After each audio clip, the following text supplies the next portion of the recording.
മതി മോന്തിയത്. സ്വന്തം സമ്പാദ്യതൊന്നും അല്ലല്ലോ വച്ച് കീറണത്. ഈ തന്തയുടെ ബ്ലേഡ് കാശെന്നല്ലേ?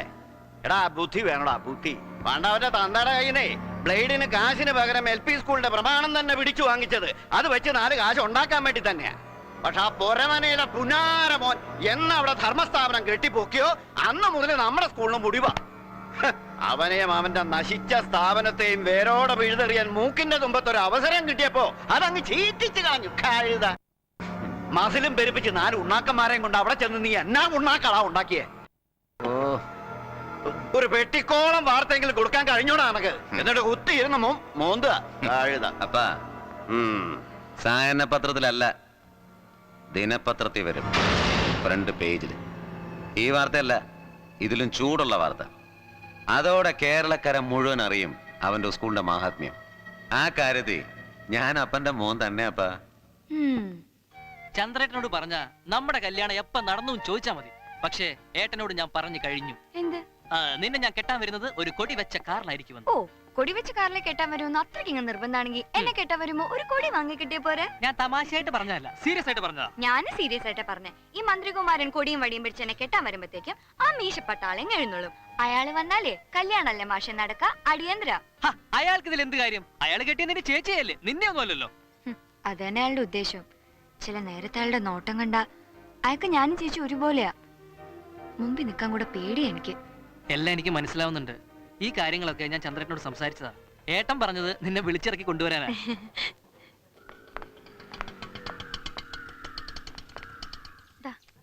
പക്ഷേ അതല്ലല്ലോ അതിന്റെ ശരി. ഏട്ടന് കല്യാണാലോചന നടക്കുമ്പോ അനിയൻ കല്യാണം കഴിക്കാന്ന് പറയുന്നത് മോശമല്ലേ?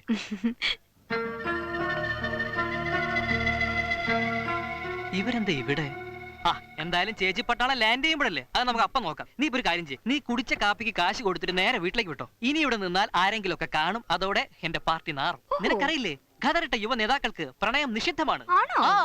ഇങ്ങനെ പോയ അവസാനം ഈ ഖദറെ കാണൂ. അല്ല, ഈ ഖദറും കാണും. പോട്ടെ കാതലി. മന്ത്രിയുടെ PA 105. താങ്ക്സ്.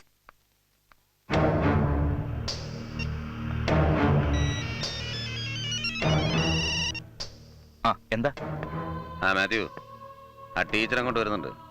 പറഞ്ഞൊക്കെ ഓർമ്മയുണ്ടല്ലോ. തൽക്കാലം അവളുടെ മുമ്പിൽ നീയാണ് PA. യഥാർത്ഥ PA ഞാൻ അങ്ങനെ പാട്ട് പറഞ്ഞു വിട്ടിട്ടുണ്ട്. അല്ല, വല്ല കുഴപ്പമാവോ? കുഴപ്പമാ നീ അവളെ കയറി പിടിക്കാനൊന്നും പോണ്ട. സൽക്കരിച്ചവിടെ ഇരുത്തിയാ മതി. ബാക്കി കാര്യങ്ങളൊക്കെ ഞാൻ നോക്കിക്കോളാം. ഓക്കെ. Yes, come in. നമസ്കാരം സർ. യെസ്, ഞാൻ ചാക്യാർകൂത്ത് വിദ്വാൻ തിരുമുൽപ്പാടിന്റെ മകളാ. എന്താ കാര്യം? ഞാൻ ആ പെൻഷന്റെ കാര്യം സംസാരിക്കാൻ. ഇരിക്കൂ. ടീച്ചർ എന്താ ഇവിടെ? ഗണേശ, ഞാൻ അച്ഛന്റെ പെൻഷന്റെ കാര്യം സംസാരിക്കാൻ. മന്ത്രിയുടെ PA. മന്ത്രിയുടെ PA? ഇവനാ? അതെ, താനാരാ? ഇപ്പൊ കേരളം ഭരിക്കുന്ന മന്ത്രിമാരുടെ ഒരു PAയും യുവജന പ്രസ്ഥാനത്തിന്റെ സ്റ്റേറ്റ് കമ്മിറ്റി മെമ്പറായ പുരമനയിൽ ഗണേഷ് കുമാറിനോട് ഈ ചോദ്യം ചോദിക്കില്ല. താൻ എന്ന് മുതലാണോ CC പണി നിർത്തി കതറിട്ടത്? ഏത് മന്ത്രിയുടെ PA നീ? ടീച്ചറെ, ഇത് കളി വേറെയാ.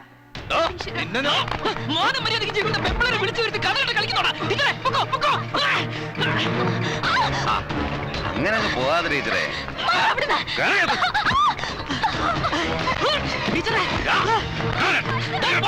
ഇതുപോലുള്ള പാവങ്ങളുടെ ജീവിതം നശിപ്പിച്ചിട്ട് വേണം നിനക്ക് ഞങ്ങളോട്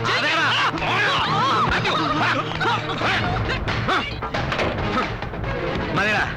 പൂച്ചക്കുട്ടിക്ക് വെച്ച കെണിയിൽ വീണത് പുലിക്കുട്ടി. അവളോടൊപ്പം അവനകത്ത് കിടക്കുമ്പോ പത്രവാർത്തയ്ക്ക് ഇമ്പം കൂടും.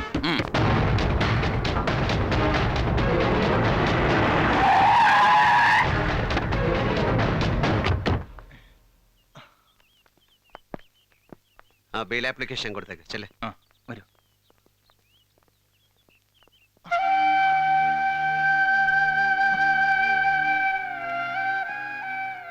ഈ മനസ്സറിയാഞ്ഞിട്ടല്ല, മോള് പറയരുതെന്ന് പറഞ്ഞതുകൊണ്ടാ. പക്ഷേ അതിങ്ങനൊരു ചതിയാവുന്ന് ഈശ്വരനോ. ചതിയായി പോകും, അതാ കാലം. ആ നേരത്തെ ഗണേശൻ അവിടെ എത്തിയതുകൊണ്ട്. അതല്ലെങ്കിലോ പിന്നെ ജീവിച്ചിരുന്നിട്ട് കാര്യമുണ്ടോ നമ്മളൊക്കെ? എൻ്റെ അച്ഛൻ്റെ നല്ല ചങ്ങാതിക്ക് അവശകലാകാരന്റെ പെൻഷൻ കിട്ടിയിട്ട് വേണ്ട ജീവിക്കാൻ.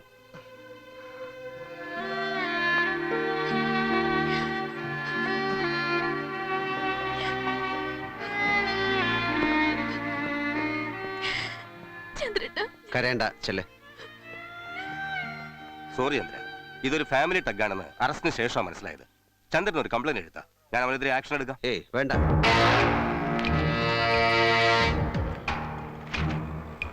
ചൂടുള്ള വാർത്തയാ. വായിച്ച് വളരെ ചൂടുള്ള വാർത്ത. മകളെ, പുരമനയിൽ ചന്ദ്രന്റെ ഗുരുകുല ശിഷ്യന്മാരെ കൊണ്ടുപോയി വായിച്ച് പഠിക്ക്. റബ്ബുല്ലാലമീനായ തമ്പുരാനെ, നമ്മൾ എന്താ ഈ കാണുന്നത്? ഉടമയുടെ അനുജനും വ്യഭിചാര കുറ്റത്തിന് അറസ്റ്റ്. അല്ലാ, വായിച്ചില്ലേ? സ്വന്തം തന്തയുടെ പേര് നമ്മുടെ ഗൾഫുകാരൻ നടത്തുന്ന സ്കൂളിന്റെ മാഹാത്മ്യം. ചാക്കോയെ, ചന്ദ്രൻകുഞ്ചിന്റെ സ്കൂളിനെ കുറിച്ച് ഇങ്ങനെയൊക്കെ പറഞ്ഞാ പടച്ചോൻ പൊറുക്കൂല കേട്ടോ. ഓ, അവന്റെ ഒരു സ്കൂള് വെറുതെ അല്ല അഡ്മിഷൻ ഫീസും സെക്യൂരിറ്റി കാശും ഒന്നും മേടിക്കാതെ അവന് ഏർപ്പാട് ചെയ്യുന്നത്. കൂട്ടിക്കൊടുപ്പല്ലേ പണി. കൈ നിറയെ കാശും കസ്റ്റഡി പെണ്ണും. പിന്നെ പെണ്ണ് കെട്ടിയില്ലെങ്കിൽ എന്താ? ഒരു വെടിക്ക് രണ്ടല്ലേ പക്ഷികള്. എന്തപ്പം നടന്ന വിദ്യാഭ്യാസ കച്ചവടം തന്നെ സംഭവിച്ചു. പക്ഷെ അവൻ നടത്തുന്നതോ വ്യഭിചാര കച്ചവടം. ആ അല്ലോട്ട് ചേഞ്ഞോടാ. ഓ, കംപ്ലീറ്റ് ഓക്കെ. എങ്കിൽ കേരള മക്കളെ നമുക്ക് നടിച്ചു പൊളിക്കണ്ടേ? ഇപ്പോഴല്ലേ ചാക്കോ അപ്പന്റെ മോനായത്.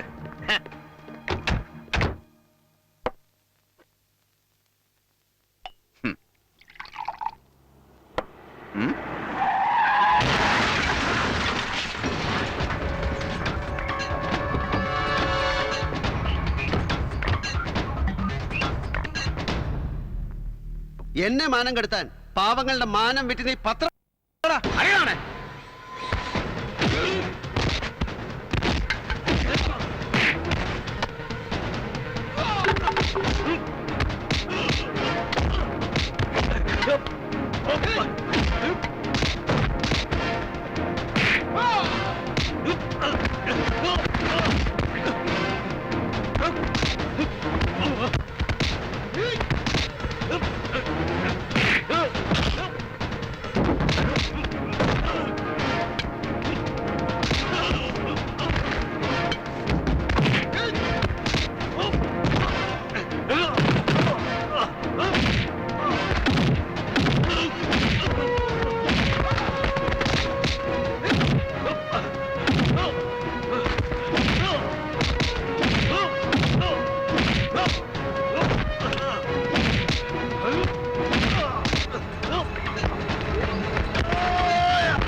നിന്റെ തറവാട്ടിലെ തന്തയ്ക്ക് പറക്കാത്ത കാരണവന്മാരെ പണ്ടില്ലാത്ത പലിശയും കൂട്ടുപലിശയും ചേർത്ത് കാട്ടിക്കൂട്ടിയ ചെറ്റത്തരത്തിന്റെ പേരില് ഞങ്ങൾക്ക് നഷ്ടപ്പെട്ടത് അച്ഛന്റെ സമ്പാദ്യം മാത്രമല്ല, അച്ഛന്റെ ജീവനും കൂടിയാ. അങ്ങനെ ഗതികെട്ടപ്പോഴാ ചന്ദ്രൻ കടല് കടന്നത് കാശുണ്ടാക്കാൻ. എന്റെ അച്ഛനോട് നിന്റെ അപ്പൻ ചെയ്തതിന്റെ കണക്ക് തീർക്കാൻ അന്ന് ആ തറവാട്ടിലോട്ട് കയറി വരാൻ ചന്ദ്രന് കരുത്തുണ്ടായിരുന്നില്ല. ഇന്ന് കരുത്തുകൊണ്ട് കൈ നിറയെ കാശുണ്ട്. ഈ കാണുന്ന കയറും കള്ള പലിശയും വെച്ച് ഇനി ചന്ദ്രനോട് ഉശിര് കാണിക്കാൻ വന്നാൽ അപ്പനെ മോനെ കൂട്ടിക്കെട്ടെ കൊണ്ട് ഉഷാറാക്കും ഞാൻ. മനസ്സിലാടാ?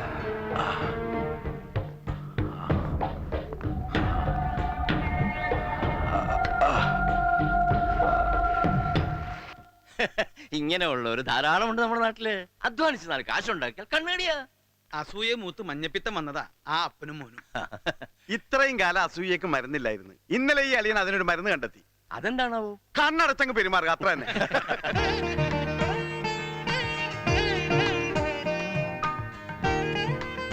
വാ മോളെ. ഇപ്പോഴത്തെ കാലത്ത് ഇതുപോലുള്ള മരുന്നുകൾ നല്ലതാ. വാ മോളെ.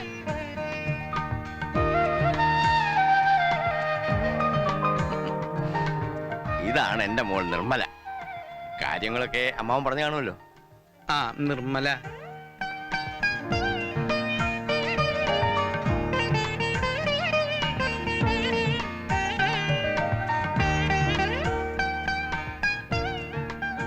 ഏട്ടാ, ഞാൻ തന്നെ നോക്കിയാ മതിയാ? വേണ്ട, ഞാൻ നോക്കിയാ മതി. ഭാവിയിൽ ഏട്ടത്തിയമ്മയാകാൻ പോകുന്ന ഒരാളെ നീ നോക്കുന്നത് ശരിയല്ല. അപ്പൊ ഇത് ഇതാണ് അത്. ഏത്? ഏട്ടത്തിയമ്മ. ഷുവർ? 101%. മുഖം മനസ്സിന്റെ കണ്ണാടിയാണെന്ന് കേട്ടിട്ടുണ്ട്. ഇപ്പൊ അത് കണ്ടു. അപ്പൊ എങ്ങനെയാളിയാ ഭാവി പരിപാടികൾ? ഇവർക്കിഷ്ടാണെങ്കിൽ അധികം വൈകാതെ കല്യാണം.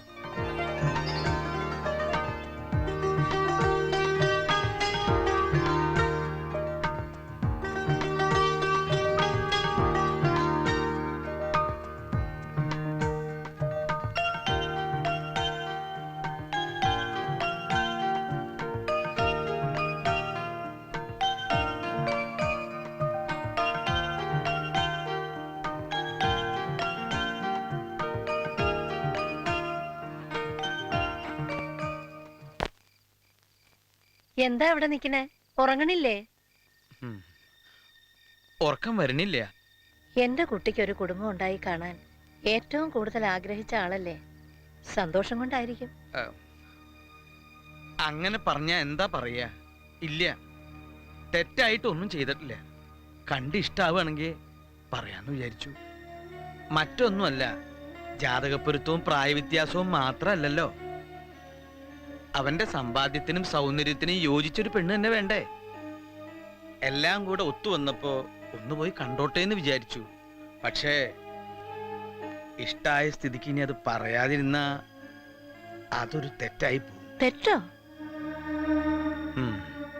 ആ കുട്ടിയെ ഒരിക്കൽ കല്യാണം കഴിപ്പിച്ചയച്ചു. ഈശ്വരാ. ഇല്ല, അധികം കാലമൊന്നുമില്ല, വെറും 4 ദിവസം. ഭർത്താവ് മരിച്ചു, ആക്സിഡന്റ് ആയിരുന്നു. എന്തൊക്കെയായി പറയണേ? എങ്ങനെ തോന്നി എന്റെ കുട്ടിയോട് ഇത് ചെയ്യാൻ? പറയായിരുന്നില്ലേ? എല്ലാരും കൂടി വേഷം കെട്ടിച്ചല്ലോ എന്റെ കുട്ടിയെ. ഇല്ല, അങ്ങനെ ഞാൻ അവനെ വേഷം കെട്ടിക്കുന്നു തോന്നുന്നുണ്ടോ? ഈശ്വരനെ പ്രാർത്ഥിച്ച് രാവും പകലും ഇല്ലാതെ അന്വേഷിച്ചത്, പക്ഷെ കിട്ടണ്ടേ എന്ന് കരുതി ഒരിക്കൽ കല്യാണം കഴിപ്പിച്ച ഒരു പെണ്ണിനെ എങ്ങനെ തോന്നി? എല്ലാവരുടെയും കടവും ബാധ്യതയും തീർക്കാൻ നാട് വിട്ടു പോയതാ എന്റെ കുട്ടി. അവനെ കൊണ്ട് ഇങ്ങനെ ചെയ്യിച്ച നശിച്ചു പോയി കുടുംബം. ലക്ഷ്മി, ഞാൻ വേണ്ട, അത്രയ്ക്ക് മോശക്കാരനൊന്നുമല്ല എന്റെ കുട്ടി. ഞാൻ പറഞ്ഞോളാം അവനോട്. ഇപ്പോഴത്തെ കാലത്ത് ഒരു കല്യാണം നടത്തുക എന്ന് പറഞ്ഞാൽ എന്താ ചെലവ്? കയ്യിൽ കാശുള്ള കാര്യം നാട്ടുകാർക്കൊക്കെ അറിയുകയും ചെയ്യാം. എന്തായാലും ദേഹണ്ണത്തിന്റെ ഉത്തരവാദിത്തം കുഞ്ഞിക്കണ്ണേട്ടനെ ഏൽപ്പിക്കാം. ഇപ്പോഴേ കാര്യങ്ങളൊക്കെ ഉഷാറാവും. കാര്യം വല്യച്ഛന്റെ പൊന്നമ്പിളി ഉറങ്ങിയില്ല. എന്തിനാ വല്യച്ഛയോട് ഒറ്റയ്ക്ക് വർത്താനം പറയുന്നേ? അതോ, വല്യച്ഛൻ ഒരുപാട് കാലം അക്കരെ പോയി ഒറ്റയ്ക്കല്ലേ താമസിച്ച്. അന്നാരുമില്ലാതെ മുറിയിൽ അങ്ങനെ ഒറ്റയ്ക്കിരിക്കുമ്പോ ചുവര് നോക്കി വർത്താനം പറയും, ഒരു മനസമാധാനത്തിന്. പിന്നെ അതങ്ങനെ ഒരു ശീലമായിപ്പോയി. മോള് കിടന്നുറങ്ങിക്കോ കേട്ടോ.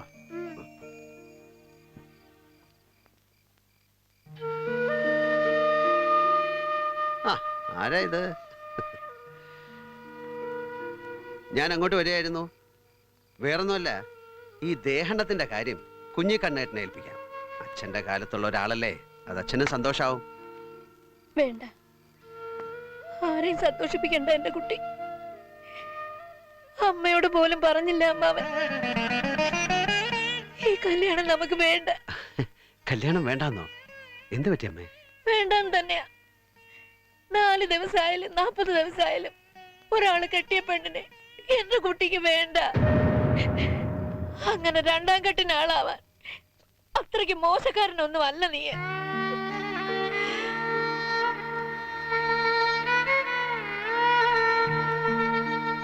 കള്ളം പറഞ്ഞ് വിളിച്ചു വരുത്തിയിട്ട് വേഷം കെട്ടിച്ചു അമ്മ അല്ലേ? എന്നും ഈ കണ്ണീര് കണ്ടിട്ടല്ലേ നീ പടിയിറങ്ങാറുള്ളൂ? അതേ കണ്ണീരോടെ പറയുക അമ്മ. പൊയ്ക്കോ, തിരിച്ചു പൊയ്ക്കോ എന്റെ കുട്ടി. യോഗം ഉണ്ടെങ്കിൽ ഈശ്വരൻ കൊണ്ട് തരും. ഇതാ തുടങ്ങി കരയാൻ. വേണ്ടെങ്കിൽ വേണ്ടമ്മേ, എല്ലാവർക്കും സന്തോഷമാവണത് മതി എനിക്ക്. അതല്ലെങ്കിലും ഈ കല്യാണത്തിലൊന്നും വലിയ കാര്യമല്ലമ്മേ. വാജ്പേയി കല്യാണം കഴിച്ചിട്ടാ ഇത്രയും കാലം ഇന്ത്യ ഭരിച്ചത്. പിന്നെ അമ്മ പറഞ്ഞ പോലെ യോഗം ഉണ്ടെങ്കിൽ ഈശ്വരൻ കൊണ്ട് തരും. എന്തായാലും ഒരു കാര്യം തീരുമാനിച്ചു, ഞാൻ പോവാ. ഞാൻ നാളെ തന്നെ തിരിച്ചു പോവാ. എല്ലാം തീരുമാനിച്ചുറപ്പിച്ചിട്ട് എന്താ ഇത്ര പെട്ടെന്ന് തിരിച്ചു പോകണമെന്ന് കുട്ടികൾ ചോദിച്ചാല് അബുദാബിന്ന് ഷെയ്ഖിന്റെ വിളി വന്നു എന്ന് ഞാൻ കള്ളം പറഞ്ഞോളാം.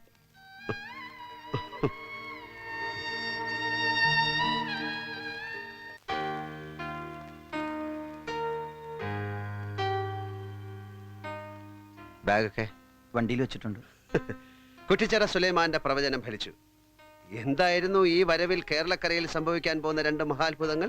നീ നിന്റെ ബാപ്പയെ കണ്ടുമുട്ടുന്നു, ഞാനൊരു പെണ്ണ് കെട്ടുന്നു. 2 നടന്നു. ഇനി പോവാ.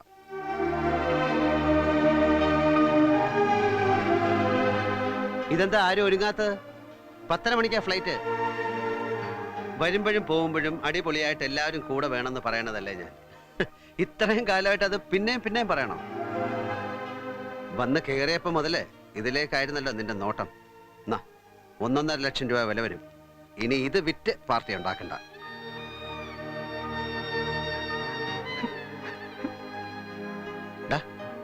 എന്താടാ കരയുന്നത്? ഈ വരവിലെങ്കിലും ഏട്ടനൊരു സഹിക്കാൻ പറ്റുന്നില്ല.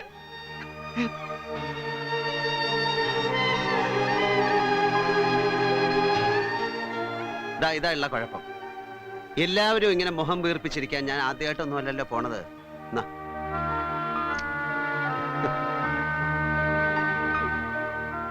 ഒന്നും സാരമില്ല. എന്റെ കുട്ടി പറഞ്ഞ പോലെ എനിക്കൊരാളെ ഈശ്വരൻ കൊണ്ടുതരും.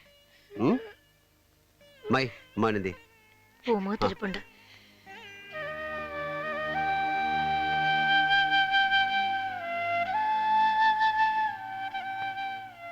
ഞാൻ ഇറങ്ങായി.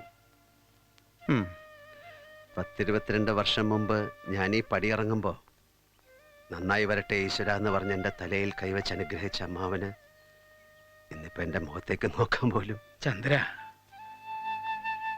മക്കളില്ലാത്ത എനിക്ക് നീയൊരു മോന. കരുതി കൂട്ടി മറച്ചു വെച്ചതല്ല. തെറ്റായി പോയെങ്കിൽ പൊറുക്കണം. എന്താ ഇത്? അമ്മാവൻ എന്റെ മുമ്പിൽ നിന്ന് കണ്ണു നിറയ്ക്കേ. അതല്ലെങ്കിൽ ആരാ ഇപ്പൊ ഇവിടെ തെറ്റിയത്? അക്ഷരം പഠിക്കണ കുട്ടികളുടെ മുന്നില് ഇല്ലാതായി പോയി എന്ന് തോന്നിയപ്പോ ആ സ്കൂളിന്റെ ഉത്തരത്തിൽ തന്നെ കെട്ടിത്തൂങ്ങി ജീവിതം അവസാനിപ്പിച്ച അച്ഛന്, അങ്ങനെ ഗതികേടിലായി പോയ ഈ കുടുംബത്തിന് കരകയറാൻ കടം വാങ്ങിയിട്ടാണെങ്കിലും കാശ് കൊണ്ടു തന്ന് കപ്പൽ കയറാൻ എന്നെ നിർബന്ധിച്ച ഈ അമ്മാവനോ? ആരാ തെറ്റിയത്? അതോ ഈശ്വരനോ? ആദ്യം പോയ കടം വീട്ടാൻ 5-8 കൊല്ലം കഷ്ടപ്പെടേണ്ടി വന്നു. തിരിച്ചു വരുമ്പോ കണക്കൂട്ടിയിരുന്നു ഒരു കല്യാണം. അപ്പതാ ഇവന് തറവാട്ടി പറഞ്ഞൊരു പെണ്ണിനോട് പ്രേമം. അതിന്റെ പേര് തല്ലും വഴക്കും ഒക്കെ ആയപ്പോ സഹിച്ചില്ല, അതങ്ങോട്ട് നടത്തി. അടുത്ത വരവിന് ഇവന്റെയും എന്റെയും കല്യാണം ഒരുമിച്ച് ഒരു പന്തലി വെച്ച്. അതെല്ലാവർക്കും ഒരു സന്തോഷമാവുമല്ലോ എന്ന് കരുതി. പക്ഷെ അന്വേഷിച്ചു വന്നപ്പോ ഒത്തത് ഇവന്, എനിക്കൊട്ട് ഒത്തതുമില്ല. ഉടനെ ചെല്ലെന്ന് പറഞ്ഞ അബുദാബി ഇന്ന് വിളിയും. ഓരോന്നിനും ഓരോ ഇന്നതുണ്ട്, അത്ര തന്നെ. പിന്നെ ഇപ്പോ എനിക്ക് കുട്ടികളും കുടുംബവും ഇല്ല എന്നുള്ള പേരിലാണ് ഈ സങ്കടം എന്ന് വെച്ചാൽ അത് വേണ്ട. ഈ കാണുന്നൊക്കെ എന്റെ കുട്ടികളാ, അല്ലടാ മക്കളെ?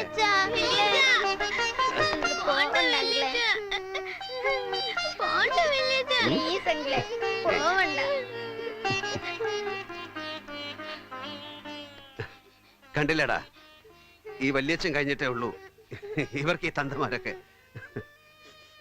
പിന്നിപ്പോ അമ്മയ്ക്ക് ഊണിലും ഉറക്കത്തിലും എന്റെ കുട്ടിയെന്ന് സ്വാതന്ത്ര്യത്തോടെ പറയാൻ ഒരാള് വേണ്ട ഈ കുടുംബത്തില്. ഇവരെ ഒന്നും അങ്ങനെ വിളിക്കാൻ പറ്റില്ലല്ലോ, ഇവരൊക്കെ അച്ഛന്മാരായി പോയില്ലേ, അല്ലേ അമ്മ? സങ്കടപ്പെട്ട് എല്ലാരും കൂടെ എന്റെ കൂടെ വരണ്ട. ശിവ, നീ വണ്ടി എടുക്ക. ചന്ദ്ര, ഇപ്പോ കാര്യങ്ങളൊക്കെ ഉഷാറാവട്ടെ. വാ പൊളിച്ച് നിൽക്കാതെ വണ്ടിയിലോട്ട് കയറടാ കുറ്റിച്ചറ സുലൈമാനെ.